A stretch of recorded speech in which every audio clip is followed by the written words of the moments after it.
പ്രിയ സഹോദരരെ, കർത്താവായ യേശു ക്രിസ്തുവിൻ്റെ രണ്ടാം വരവെന്ന ചാനലിലേക്ക് നിങ്ങൾക്ക് എല്ലാവർക്കും സ്വാഗതം.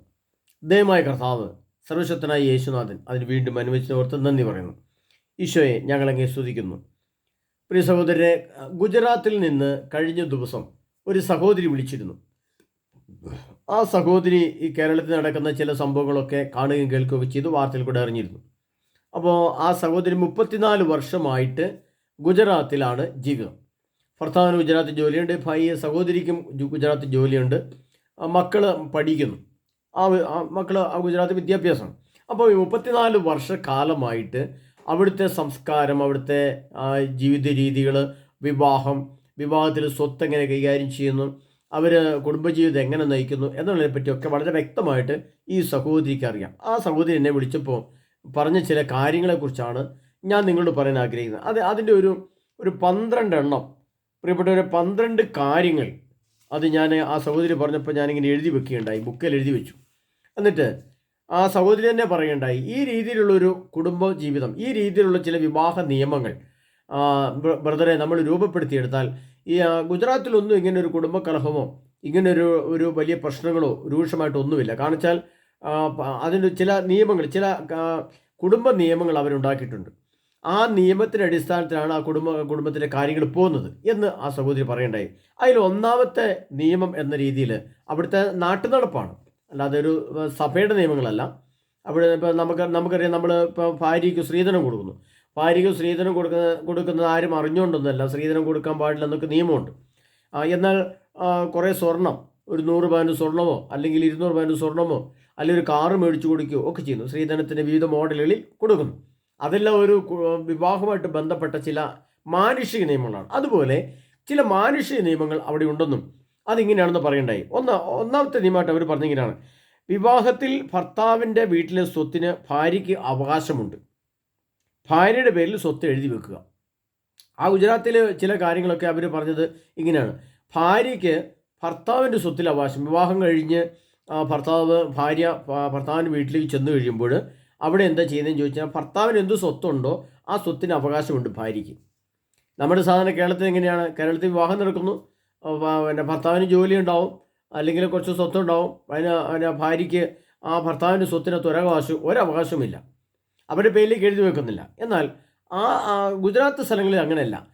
ഭർത്താവിൻ്റെ സ്വത്തിന് ഭാര്യയ്ക്ക് അവകാശമുണ്ട്. ആ ഭാര്യയോട് തുല്യ പങ്കാളിത്തം എന്തെങ്കിലും വാക്കാൽ പറഞ്ഞു വെക്കുകയോ അല്ലെങ്കിൽ അത് നാട്ടു നടപ്പാൽ പറഞ്ഞു വെക്കുകയോ അതാൾ പരസ്പരം പറഞ്ഞ് ധാരണപ്പെടുകയോ ചെയ്യുന്നു. അങ്ങനെ ഒരു സമയം ഭർത്താവിൻ്റെ സ്വത്ത്, വീട്, പറമ്പ്, ആസ്തികൾ, അതിലെല്ലാം ഭാര്യയ്ക്കൊരു തുല്യ പങ്കാളിത്തമുണ്ടെന്ന് അവർ വാക്കാൽ പറഞ്ഞ് ധാരണയാവുന്നു. 2, മക്കളുണ്ടായാൽ മക്കളുടെ പേരിലേക്ക് സ്വത്ത് എഴുതിയിടുന്നു. രണ്ടാമത്, ഇപ്പോൾ ഒരു സ്ത്രീയും പുരുഷനും കല്യാണം കഴിച്ചു. അവർ കല്യാണം കഴിച്ചു കഴിഞ്ഞാൽ സ്വാഭാവികമായിട്ടും സമയത്ത് മക്കളുണ്ടാകുന്നു. അപ്പോൾ ഭാര്യയ്ക്ക് സ്ത്രീധനമായിട്ടുണ്ടായിരുന്ന ആ സമ്പത്ത് അതെന്തിനു വേണ്ടി ഉപയോഗിക്കുന്നു? ഭർത്താവിൻ്റെ കയ്യിലോട്ട് നേരിട്ട് കൊടുക്കുകയല്ല ചെയ്യുന്നത്. അത് മക്കളുടെ ആവശ്യങ്ങൾക്കായിട്ട് ഉപയോഗിക്കാൻ വേണ്ടി അമ്മയുടെ പേരിൽ, ആ സ്ത്രീയുടെ പേരിൽ തന്നെ ഒരു ഡിപ്പോസിറ്റായിട്ട് നിലനിർത്തുന്നു. അത് ഭർത്താവിൻ്റെ അംഗീകാരത്തോടെ, ഭർത്താവ് എനിക്ക് ആ സ്വത്ത് വേണമെന്ന് പറഞ്ഞുകൊണ്ട് ഒരിക്കലും ചോദിക്കാൻ പാടില്ല. അത് കുഞ്ഞുങ്ങളുണ്ടായിക്കഴിഞ്ഞാൽ കുഞ്ഞുങ്ങളുടെ ആവശ്യം അല്ലെങ്കിൽ ഒരു എമർജൻസി ആവശ്യം, ഒരു രോഗാവസ്ഥ വന്നു, പെട്ടെന്ന് ഈ സമ്പത്ത് എടുക്കാം.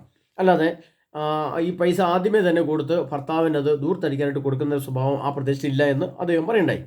3, ഭാര്യയുടെ സ്ത്രീധനം ഭർത്താവിന് കൊടുക്കാതിരിക്കുക. അതാണ് ഇപ്പോൾ അതിൻ്റെ മറ്റൊരു മോഡലാണ് ഞാൻ പറഞ്ഞത്.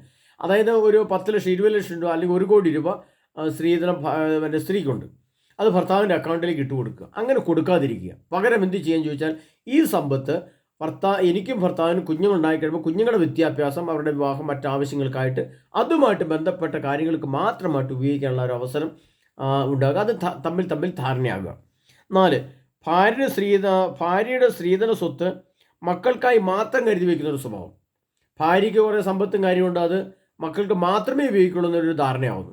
അല്ല, ഭർത്താവിൻ്റെ വീട്ടിലൊക്കെ വീട് പണിയാൻ, ഭർത്താവിന് കടം വീട്ടാൻ, ഭർത്താവിൻ്റെ പെങ്ങന്മാരെ കെട്ടിച്ചയക്കാൻ, അങ്ങനെയൊക്കെയുള്ള നമ്മുടെ കേരള സംസ്കാരം അങ്ങനെയാണല്ലോ.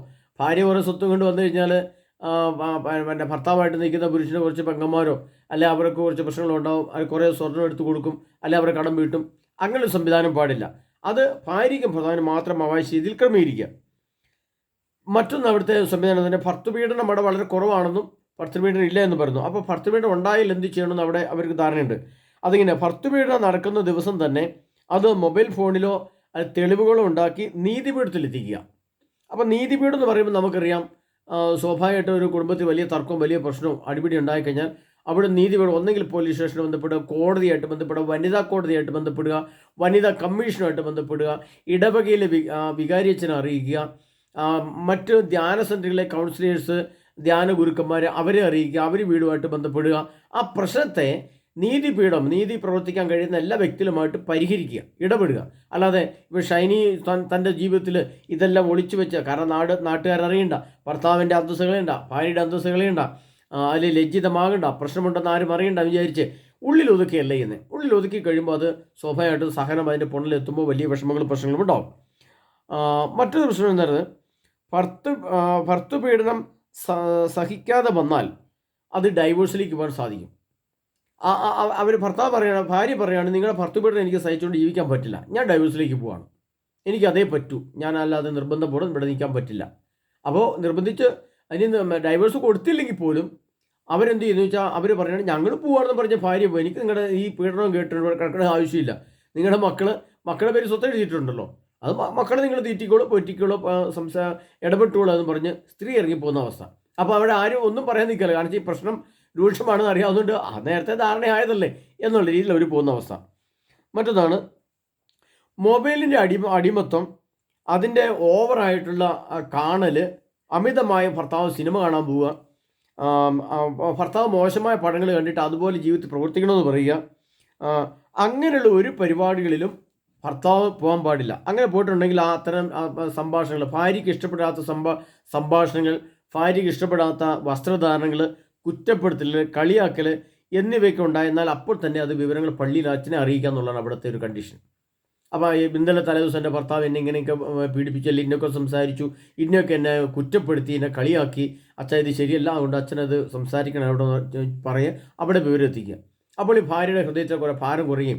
അതിനകത്തൊരു മധ്യസ്ഥൻ എന്ന നിലയിൽ അച്ഛൻ സംസാരിക്കണമെങ്കിൽ അവിടെ നിൽക്കുന്നില്ലെങ്കിൽ അടുത്ത ഷിപ്പിലേക്ക് പോവുക.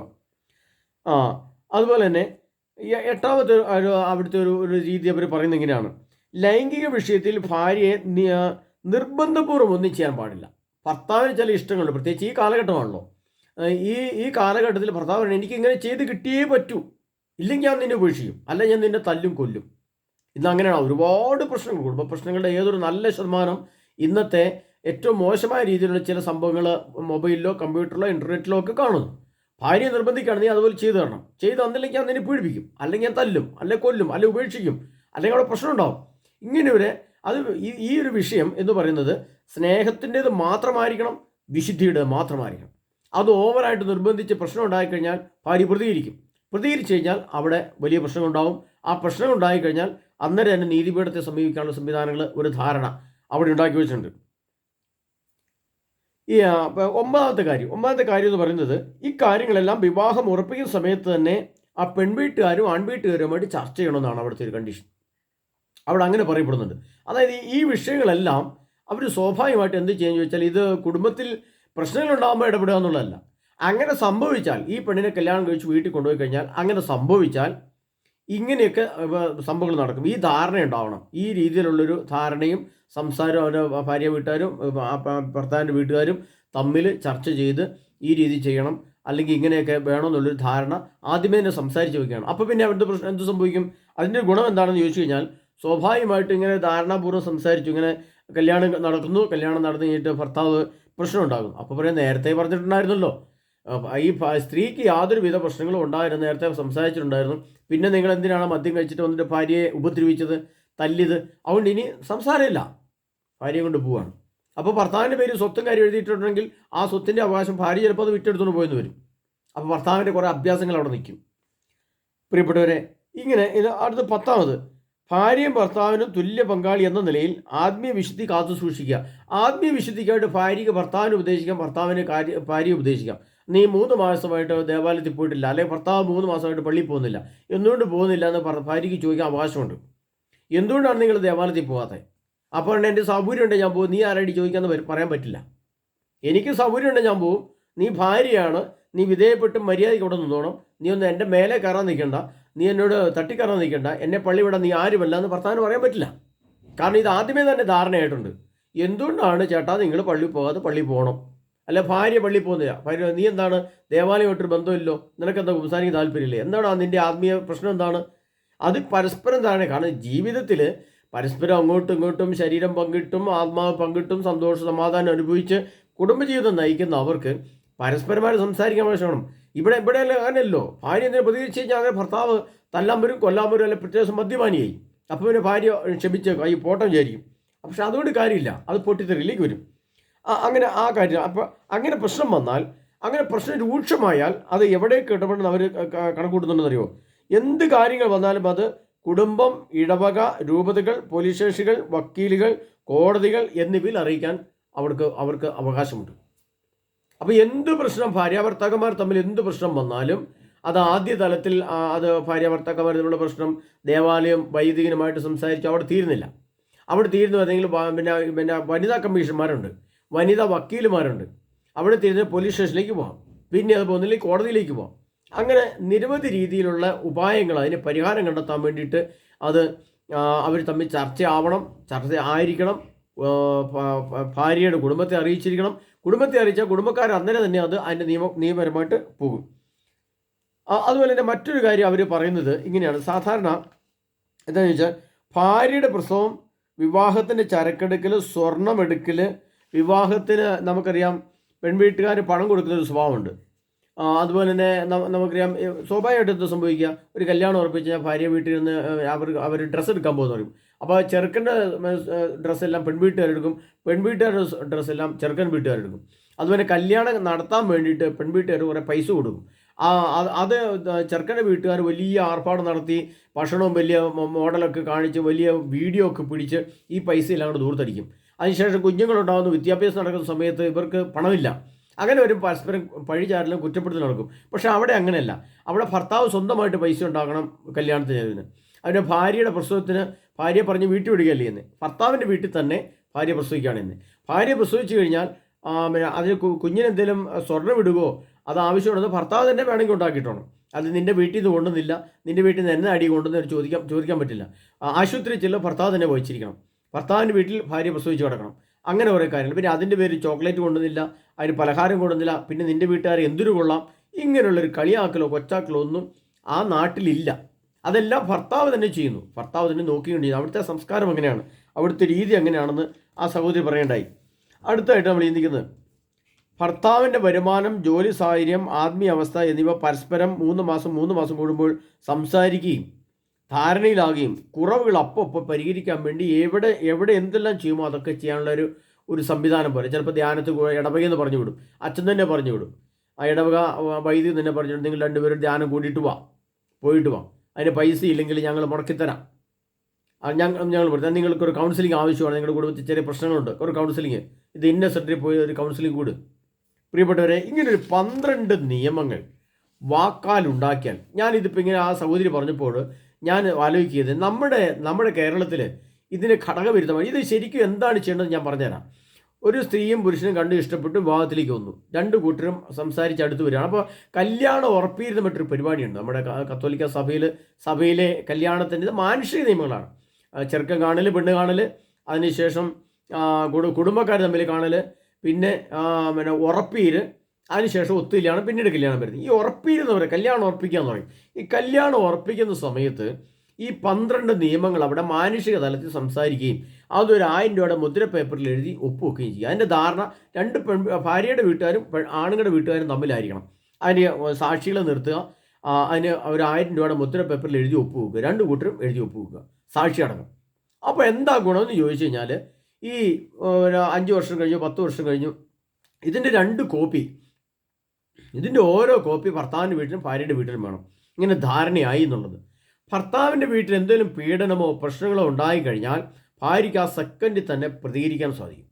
പ്രശ്നം വീട്ടിലറിയിക്കുന്നു, വീട്ടിൽ പ്രശ്നം പരിഹരിച്ച് തീരുന്നില്ല, സംസാരിച്ചിട്ട് ഇടവുന്നില്ല. അപ്പം ഈ മുദ്ര പേപ്പർ കൊണ്ടെന്ന് അവർക്ക് കാണിക്കാൻ പറ്റും എന്താണിത്, ഈ ഘടകവിരുദ്ധമായിട്ട് എന്തുകൊണ്ടാണ് നിങ്ങൾ പ്രവർത്തിക്കുന്നത്, അപ്പം നിങ്ങളുടെ പ്രശ്നമാണ്, നിങ്ങൾ എന്തുകൊണ്ടാണ് ഇങ്ങനെ പ്രവർത്തിക്കുന്നത്. അപ്പോൾ ഇതിൻ്റെ കാര്യങ്ങളെല്ലാം വ്യക്തമായിട്ട് എഴുതി വെച്ചിട്ടുണ്ടല്ലോ.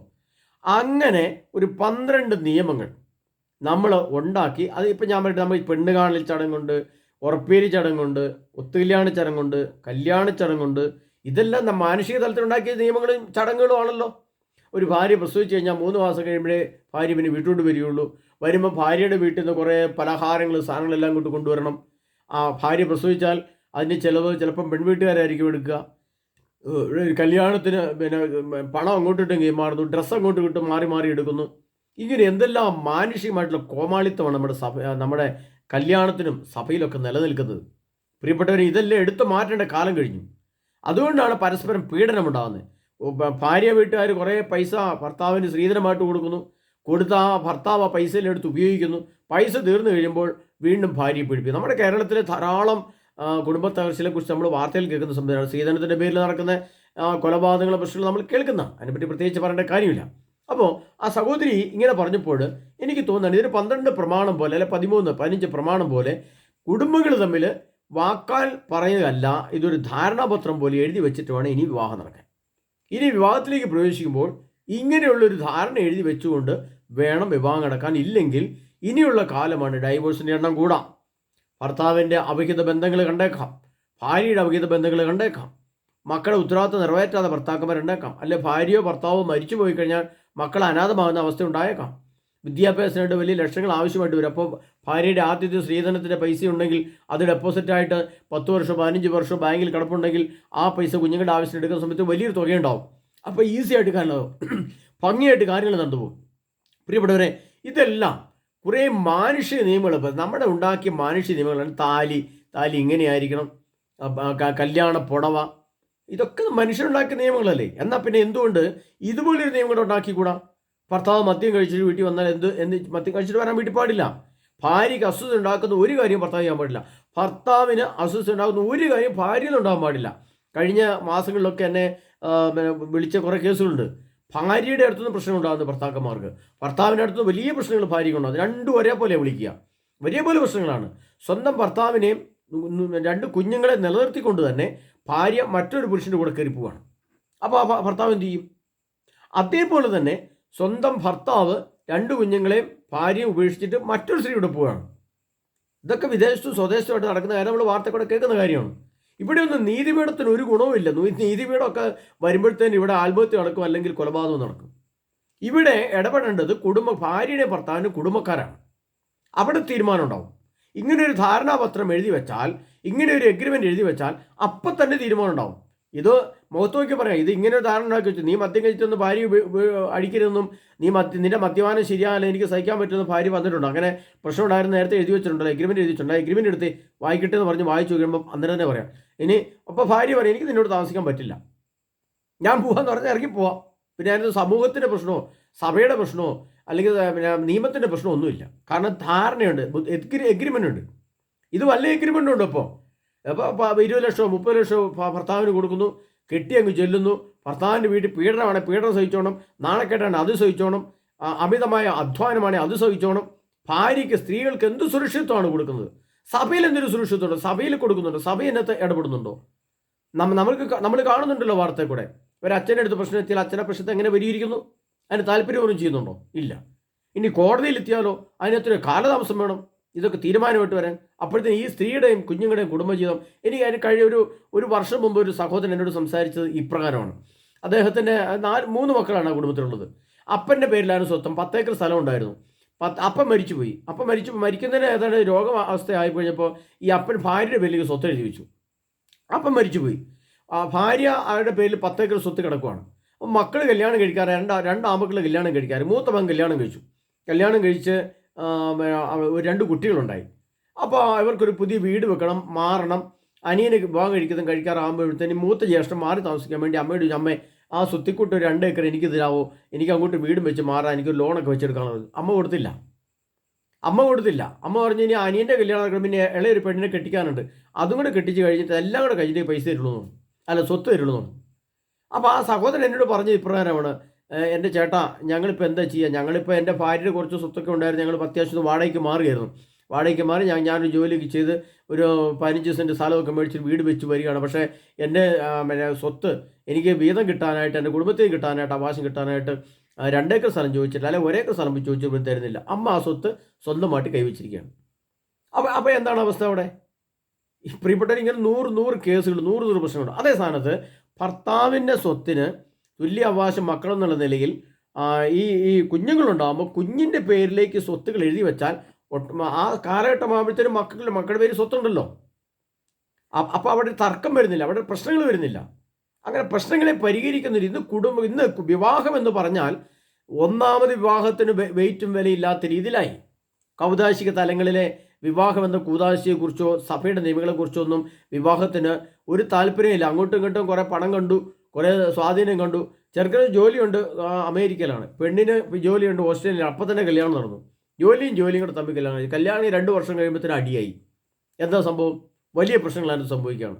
അപ്പോൾ ഈ ഒരു കാലഘട്ടം ഇനി മുന്നോട്ട് പോകുമ്പോൾ ഞാൻ പ്രത്യേകം പറഞ്ഞിട്ടുണ്ട്, വിവാഹങ്ങൾ കുറഞ്ഞു വരുന്നു, ഇനി വിവാഹങ്ങൾ ഇല്ലാതെയും വരുന്നു. അപ്പോൾ ആ സാഹചര്യത്തിൽ വിവാഹത്തിൻ്റെ മൂല്യവും വിലയും ഇല്ലാതെയാകുമ്പോൾ സ്വാഭാവികമായിട്ടും എന്ത് സംഭവിക്കും? വിവാഹത്തിൽ വലിയ പ്രശ്നങ്ങളുണ്ടാവും. പ്രത്യേകിച്ചും ഭാര്യയ്ക്ക് ഭർത്താവിനേക്കാൾ ശമ്പളവും ജോലിയും സ്ഥാനമാനങ്ങളും കൂടുതലാണെങ്കിൽ ഭാര്യയ്ക്ക് ഭർത്താവിനോട് പുച്ഛമുണ്ടാവും, കളിയാക്കലുണ്ടാവും. അതുപോലെ തന്നെ മുഴുവൻ പൈസ ഭർത്താവിന് കൊടുക്കാത്തൊരവസ്ഥയുണ്ട്. അങ്ങനെയൊക്കെ വിളിച്ച് പറയാറുണ്ട്.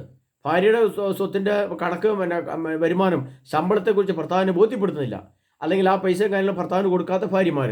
അതുപോലെ ഭർത്താക്കന്മാരുടെ സമ്പത്തുകാരിലും ജോലിയുടെയും യഥാർത്ഥ സത്യം ഭാര്യയെ അറിയിക്കാതിരിക്കുന്ന അവസ്ഥ, അതിൻ്റെ പേര് കുടുംബകലഹം. പ്രിയപ്പെട്ടവരെ, ഇവിടെ നമ്മൾ മാനുഷികമായിട്ട് എന്തെല്ലാം നിയമങ്ങളുണ്ട്. ഭാര്യ പ്രസവിക്കാൻ ഭാര്യയുടെ വീട്ടിലേക്ക് വരുന്നു, ഭർത്താവിൻ്റെ കൂടെ വിവാഹം കഴിച്ചു വിട്ട് ഗർഭാവസ്ഥയായി പ്രസവിക്കാൻ ഭാര്യയുടെ വീട്ടിലേക്ക് വന്നു. ഇതൊക്കെ മാനുഷിക നിയമങ്ങളല്ലേ? ആ ഭാര്യയുടെ വീട്ടിൽ പ്രസവിച്ചു കൊടുക്കും. ഇതെല്ലാം മനുഷ്യരുണ്ടാക്കിയ നിയമങ്ങൾ. അങ്ങനെയാണെങ്കിൽ ഭർത്താവിൻ്റെ വീട്ടിൽ നിന്നുണ്ടാകുന്ന പ്രശ്നങ്ങൾക്ക് മാനുഷിക നിയമത്തിൽ ഇതുപോലെ നിയമങ്ങൾ എഴുതി വെച്ചുകൂടെ? ഒരു സ്ത്രീക്കും കുഞ്ഞുങ്ങൾക്കും സുരക്ഷിതത്വം കൊടുക്കാൻ പറ്റുന്നില്ല, പിന്നെ എന്ത് ഭർത്താവാണ്, എന്ത് കുടുംബമാണ്, എന്ത് സഭയാണ്, എന്ത് കൂദാശയാണ്, എന്ത് വിലയാണ് അതിനുള്ളത്? അപ്പോൾ ഭാര്യയുടെ കുടുംബവും ഭർത്താവിൻ്റെ കുടുംബവും തമ്മിൽ ധാരണാപത്രം എഴുതി വെച്ച് 2 കൂട്ടരുടെയും ഒപ്പും വെച്ച് സാക്ഷി നിർത്തിയിട്ടാണെങ്കിൽ അവിടെ പോലീസ് സ്റ്റേഷനിലേക്ക് പോകേണ്ട ആവശ്യമില്ല, വരുന്ന പ്രശ്നമില്ല. അത് ദേവാലയത്തിലേക്ക് പോലും പ്രശ്നമാണ്. 2 കുടുംബം ഇടപെട്ടാൽ മതി. ഭാര്യയുടെ വീട്ടുകാരോ ഭർത്താവിൻ്റെ വീട്ടുകാരുണ്ട്, ഇത് ധാരണാപത്രം എഴുതി വെച്ചിട്ടുണ്ടല്ലോ, ഇത് ലംഘിച്ചിട്ടുണ്ടെങ്കിൽ അന്നേരം അതിനെ പ്രശ്നം തീർന്നു. അപ്പോൾ ആ ഗുജറാത്തിൽ നിന്ന് സഹോദരി സംസാരിച്ചപ്പോൾ ഞാൻ മനസ്സിലാക്കിയത് നമ്മുടെ കേരളത്തിലെ അവസ്ഥ, അല്ലെങ്കിൽ നമ്മുടെ സഭയ്ക്കുള്ളിലെ അവസ്ഥ, ഇതുപോലെ രൂക്ഷമായ നിരവധി വേറെ പ്രശ്നങ്ങളുണ്ട്. ഈ ഷൈനെ പോലെ തന്നെ നിശബ്ദമായി സഹിക്കുന്ന, അല്ലെങ്കിൽ പ്രശ്നങ്ങൾ പോകേണ്ട, ക്ഷമിച്ചേക്കാം, സഹിച്ചേക്കാം, വിട്ടുവീഴ്ച ചെയ്തേക്കാം എന്ന് വിചാരിച്ചുകൊണ്ട് സഹനത്തിൽ കൂടെ കടന്നു പോകുന്ന അനേകം ഭവനങ്ങൾ. ഭർത്തൃപീഡനം കൊണ്ട് ഭാര്യ വേദനിക്കുന്നു, ഭാര്യയുടെ പീഡനം കൊണ്ട് ഭർത്താവ് അനുഭവിക്കുന്നു. കുഞ്ഞുങ്ങളെ ഇട്ട് ഉപേക്ഷിച്ചിട്ട് പോയ അമ്മമാർ, അതുപോലെ ഭർത്താവ് 2 കുഞ്ഞുങ്ങളെ ഉപേക്ഷിച്ചിട്ട് ഭർത്താവ് ഇട്ടിച്ച് വേറൊരു സ്ത്രീയുടെ പോയി.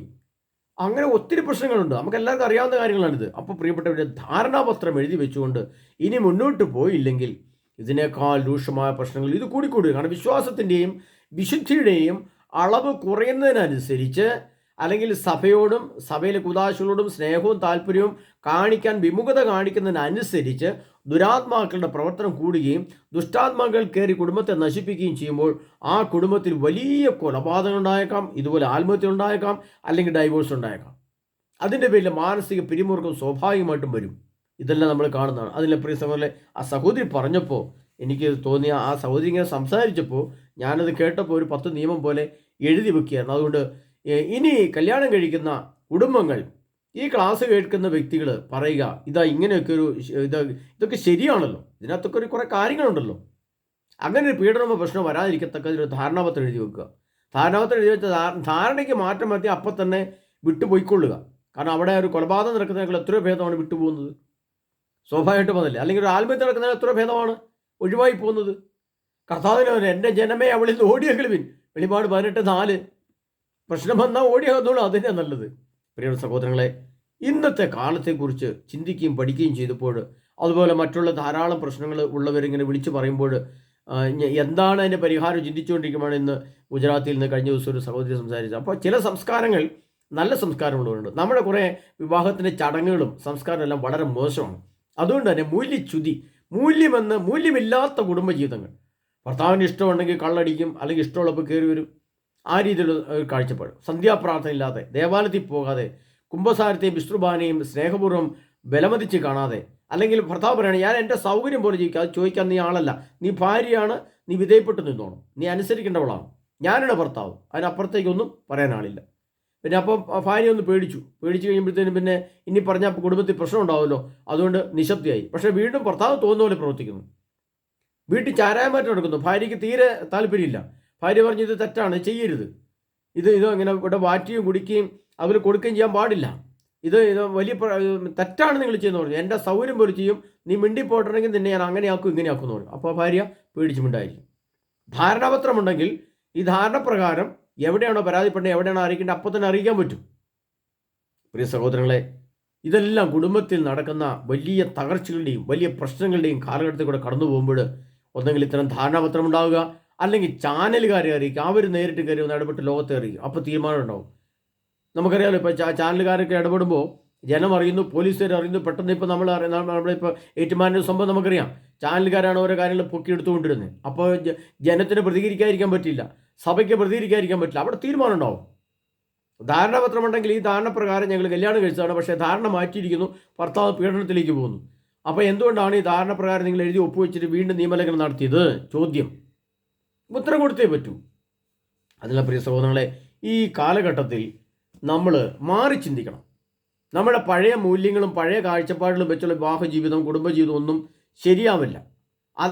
കാരണം എന്താണെന്ന് വെച്ചാൽ കുറേ തെറ്റായ കുറേ അടിമത്ത കാഴ്ചപ്പാടുകളും തെറ്റായ കുറേ ചടങ്ങുകളും തെറ്റായ കുറേ നിബന്ധനകളും പഴയ കുറേ ആചാരങ്ങളും അനുഷ്ഠാനങ്ങളും എല്ലാം കുടുംബജീവിതത്തിലും സഭയിലുമൊക്കെ കയറിക്കൂടി മൂല്യങ്ങൾ നഷ്ടപ്പെടുന്നു എന്നുള്ളതാണ്. അതിൻ്റെ വിശുദ്ധിയുടെ തല നഷ്ടപ്പെടുന്നു, സത്യത്തിൽ നിന്ന് വ്യതിചലിക്കുന്നു, അധർമ്മം വർദ്ധിക്കുന്നു.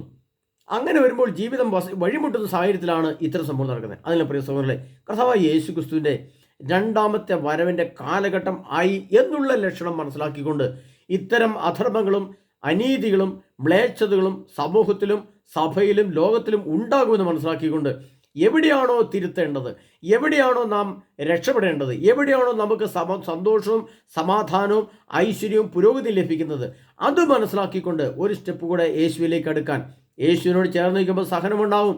യേശു എല്ലാം പരിഹരിക്കുമെന്ന് ശരിയാണെങ്കിലും യേശു ക്രിസ്തുവിൻ്റെ കൂടെ ഐക്യപ്പെട്ട് വിശുദ്ധ നയിക്കാൻ ആഗ്രഹിക്കുന്നതെല്ലാം പീഡിപ്പിക്കപ്പെടുമെന്ന് കർത്താവ് പറയുന്നുണ്ടെങ്കിലും പ്രിയ സഹോദരങ്ങളെ, കർത്താവ് അവിടെ സംരക്ഷിക്കും. കർത്താവിൻ്റെ സംരക്ഷണ കോട്ട അവിടെ കിട്ടും. അതുകൊണ്ടാണ് വെളിപാട് 3:10 പറയുന്നത്, സകല ഉപവാസികളെയും പരിശോധിക്കാനായി ലോകത്തിൽ ഉണ്ടാകേണ്ടിയിരിക്കുന്ന പരീക്ഷകളുടെ സമയത്ത് നിന്നെ ഞാൻ സംരക്ഷിക്കും, എന്തെന്നാൽ നീ എൻ്റെ വചനം കാത്തു. അപ്പോൾ അവരും ആ മരിച്ചുപോയ കുടുംബത്തിലുള്ള പാവപ്പെട്ട ആ സ്ത്രീയും കുഞ്ഞുങ്ങളും കർത്താവിൻ്റെ വചനം കാത്തില്ലെന്ന് നല്ല അർത്ഥം. അത്ര ഭയാനകമായ പീഡനമായിരുന്നതുകൊണ്ട് അവിടെ ഒന്ന് മനസ്സുകൊണ്ടൊന്ന് പ്രാർത്ഥിക്കാൻ പോലും ആ സഹോദരിക്ക് പറ്റാതെ അത്രമാത്രം പീഡയുടെ സഹനത്തിൽ കൂടെ കടന്നു പോയപ്പോൾ സഹിക്കാൻ പറ്റാതെ ചെയ്തു പോയി. പ്രിയ സഹോദരനെ, അത്ര ക്രൂരമാണ് മനുഷ്യൻ്റെ ദുഷ്ട മനസ്സെന്ന് മനസ്സിലാക്കാൻ നമുക്കധികം ദൂരോട്ടൊന്നും പോകേണ്ട ആവശ്യമില്ല. അതിനാൽ ഇത്തരം കാഴ്ചപ്പാടുകളിലൊക്കെ വിവാഹം എന്ന കൂദാശയുമായിട്ട് ബന്ധപ്പെട്ട് വിവാഹ ആവശ്യങ്ങളിൽ വരുമ്പോൾ ഇത്തരം ധാരണാപത്രങ്ങളോ ഇത്തരം സംഭാഷണങ്ങളോ അല്ലെങ്കിൽ ഇത്തരം ചർച്ചകളൊക്കെ ചെയ്തുള്ള സാക്ഷികളൊക്കെ നമുക്കിനി ആവശ്യമായിട്ട് വരും. കാരണം എല്ലാ തെളിവുകളും നശിപ്പിക്കാൻ പറ്റുമോ എന്നാണ് ഇപ്പോൾ എല്ലാവരും നോക്കുന്നത്. ഒരു കൊലപാതകം നടന്നാൽ തെളിവ് നശിപ്പിക്കാൻ പറ്റുമോ? അല്ലെങ്കിൽ ഒരു പീഡനം നടന്നാൽ തെളിവ് നശിപ്പിക്കാൻ പറ്റുമോ? കഴിഞ്ഞ ദിവസം ഇടുക്കിയിൽ നിന്നൊരു സഹോദരനെ വിളിക്കുകയുണ്ടായി. ആ സഹോദരനും സഹോദരിയും രണ്ടുപേരും, ഒരു സ്ത്രീയും പുരുഷനും വിളിച്ചു. രണ്ട് കുടുംബത്തിൽപ്പെട്ടവരാണ്. പ്രശ്നങ്ങൾ രൂക്ഷമായി. അപ്പം ഞാൻ പറഞ്ഞു, നിങ്ങളൊരു കാര്യം ചെയ്യും, നിങ്ങളുടെ മൊബൈൽ ഫോണില്ലേ, ഈ ഭാര്യ പറയുന്ന തെറിയും ഈ ഭാര്യ പറയുന്ന അസഭ്യമെല്ലാം ആ പ്രശ്നങ്ങളെല്ലാം നിങ്ങളൊന്ന് മൊബൈൽ ഫോണിൽ പിടിച്ചു വെക്കാൻ പറഞ്ഞു. അതിന് ഭർത്താവിൻ്റെ പീഡനം സഹിക്കാതെ ഭാര്യ പറയണം, ഭർത്താവ് പറയുന്ന തെറി കേട്ടാൽ വല്ലാത്ത അസ്വസ്ഥത, എന്താ ചെയ്യുക? നമ്മളെല്ലാം മൊബൈൽ ഫോണിൽ പിടിച്ചു വെക്കുക, മൊബൈൽ ഫോണിൽ പിടിച്ചു വെക്കുക. പോലീസ് സ്റ്റേഷനിലോ കോടതിയിലോ കാണിക്കാൻ, ഒരു ആവശ്യം വന്നാൽ കാണിക്കാൻ തെളിവ്. അത് മൊബൈൽ ഫോണിൽ പിടിക്കുന്നു, അദ്ദേഹം ശ്രദ്ധിക്കുന്നു, ഇവളത് ചെയ്യും എന്ന് മനസ്സിലാക്കി കഴിഞ്ഞപ്പം അദ്ദേഹത്തിന് ഒരു പേടി തോന്നാൻ തുടങ്ങി. അദ്ദേഹം അതിൻ്റെ എണ്ണവും വണ്ണവും ഒക്കെ കുറച്ചു. മൊബൈൽ ഫോണിൽ പിടിച്ചു വെച്ചത് കോടതി കൊടുത്താൽ പ്രശ്നമാകുമല്ലോ. അപ്പം തെളിവുകളെ ഇല്ലാതാക്കുക എന്നുള്ളതാണ് പിന്നത്തെ ബുദ്ധി. ഇത് കുരുട്ടുബുദ്ധി കാണിച്ചു, പിന്നെ തെളിവില്ലാക്കുക. അപ്പോൾ തെളിവുകൾ രേഖകൾ ഉണ്ടാക്കി വെക്കുക. അതിനുള്ള ധാരണാപത്രങ്ങൾ, മുദ്രപേപ്പറുകൾ, മൊബൈൽ ഫോൺ സംഭാഷണങ്ങൾ ഇതെല്ലാം ശേഖരിച്ചു വെച്ചുകൊണ്ട് നമുക്ക് ശക്തമായിട്ട് മുന്നോട്ട് നീങ്ങേണ്ടതായിട്ട് വരും ഇനിയുള്ള കാലഘട്ടങ്ങളിൽ. കാരണം അത്രമാത്രം മൂല്യച്യുതി അടുത്തെത്തി. ആ അവസ്ഥയിലാണ് ലോകം പോകുന്നത്. അതിൻ്റെ പ്രിയ സുഹൃത്തുക്കളെ, കർത്താവ് യേശു ക്രിസ്തുവിൻ്റെ നാമത്തിൽ നമുക്ക് കൂടുതൽ വിശ്വസിക്കാൻ, കൂടുതൽ തീക്ഷ്ണമുള്ളവരാകാൻ, കർത്താവ് യേശു ക്രിസ്തുവിൽ കൂടുതൽ ജ്വലിക്കുന്നവരാകാൻ, കർത്താവ് യേശുവിൻ്റെ വചനത്തിൽ ജീവിക്കാൻ പരിശുദ്ധാത്മാവ് നമ്മളെ നയിക്കുമാറാകട്ടെ. ആമേൻ.